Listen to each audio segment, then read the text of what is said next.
প্রিয় বন্ধুরা, কেমন আছেন সবাই? আশা করছি সবাই ভালো আছেন। আজকের গল্পটিতে আপনাদের সাথে শেয়ার করব সুর যেভাবে আমার সাথে তার মনের আশা পূর্ণ করেছিল। তো ভিডিওটি শুরু করার আগে আপনি যদি আমার এই চ্যানেলটি নতুন দর্শক হয়ে থাকেন তাহলে চ্যানেলটি সাবস্ক্রাইব করে আমাদের সাথে থাকবেন। 3 বছর আগের কথা।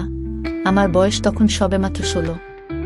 দেখতে শ্যামা রঙের হলেও আমি বেশ স্বাস্থ্যবতী ছিলাম। তাই অল্প বয়সেই আমার শরীরে যৌবনের ছাপ চলে আসে। এজন্য আমার অভিভাবকরা আমাকে বিয়ে দেওয়ার চিন্তায় মেতে ওঠেন। যেই কথা সেই কাজ। ঘটক আসল আমাদের বাড়িতে বাবার সাথে কথা বলতে। ঘটক যে ছেলেটির সম্বন্ধ নিয়ে এসেছিল সে ছেলেটি সিঙ্গাপুর থেকে কয়েক মাস আগেই ফিরেছে। অনেক টাকাওয়ালা ছেলে।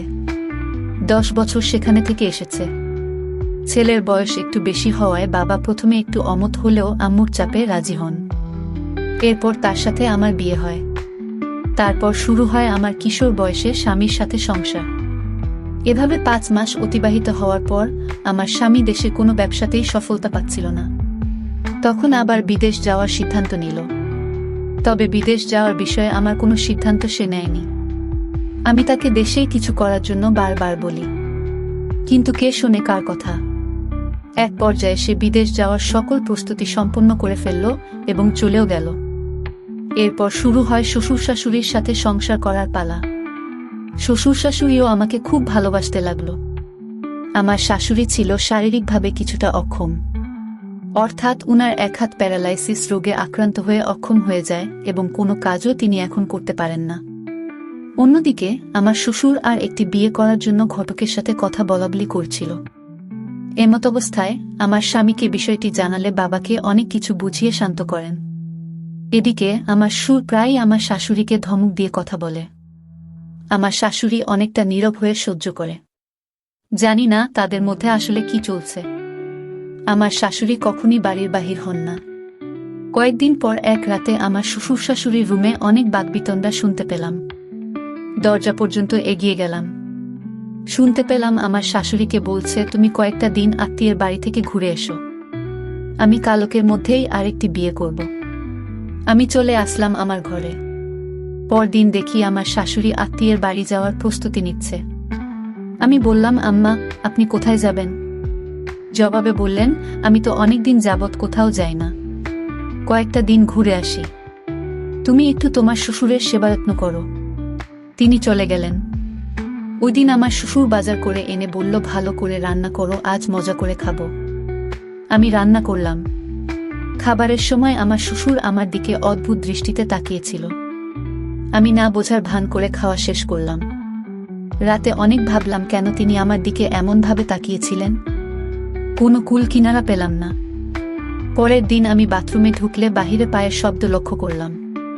টিনের দরজা হওয়ায় ছোট একটি ফুটো দিয়ে দেখলাম আমার শ্বশুর চলে যাচ্ছে।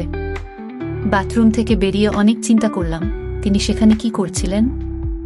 অনেক ভাবাচিন্তার পর মনে করলাম, পুরুষ মানুষ তো, হয়তো আমার শরীর দেখার জন্যই সেখানে গিয়েছিল। এরপর থেকে আমি লক্ষ্য করছি যে তিনি যখন তখন আমার দিকে খারাপ নজরে তাকাচ্ছে। একদিন দুপুরে রান্না করছি, এমন মুহূর্তে আমার শ্বশুর আমার রান্নাঘরে প্রবেশ করেন। আমি ভয়ে আটকে উঠি, কিন্তু আমার শ্বশুরকে বুঝতে দিলাম না। সারা বাড়ি ফাঁকা। এই সুযোগটাই নিলেন তিনি। আমাকে পেছন থেকে জাপটে ধরলেন আমার শ্বশুর। তারপর আমি চিৎকার দিতে চাইলে তিনি ধমক দিয়ে বললেন, আমি যা কিছু করব কেউ জানবে না, আর যদি চিৎকার করো তাহলে আমার বাড়িতে তোমার সংসার ভাঙবে।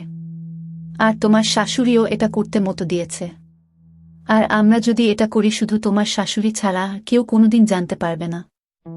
এখন চিন্তা করো তুমি কি চিৎকার করবে। এরপর আমি অনেক ভেবে চুপ করে গেলাম। তিনি আমার শরীরে স্পর্শ করা শুরু করলেন। আমি আর বাধা দিলাম না। এক পর্যায়ে তিনি আমাকে রান্নাঘরের মেঝেতেই আমার সাথে যৌন কাজ সম্পন্ন করলেন। তারপর থেকে আমার সাথে মজা করে কথা বলা, হাসাহাসি ইত্যাদি শুরু করলেন। ওই রাতে তিনি আবার দরজায় এসে ডাকছিলেন। প্রথমে আমি খুলব না বললেও শেষ পর্যন্ত আমার শ্বশুরের ডাকাডাকিতে দরজা খুলতে বাধ্য হলাম। ভেতরে প্রবেশ করেই যেন বাঘ হয়ে গেলেন আমার শ্বশুর। সারা রাত আমার সাথে যৌন কাজ করেন। এভাবে পরের দিন থেকে আমার সাথে খুব আনন্দ করে কথা বলা আর যৌন কাজ করতে শুরু করল। এভাবে কয়েকদিন যাওয়ার পর আমার শাশুড়ি বাড়িতে ফিরে এলো। তিনি আসার পরও প্রতিদিন একবার করে আমার সুর এগুলো করতেই থাকল। স্বামী বিদেশ থাকায় এক পর্যায়ে আমাকেও এসব ভালো লাগতে শুরু করল।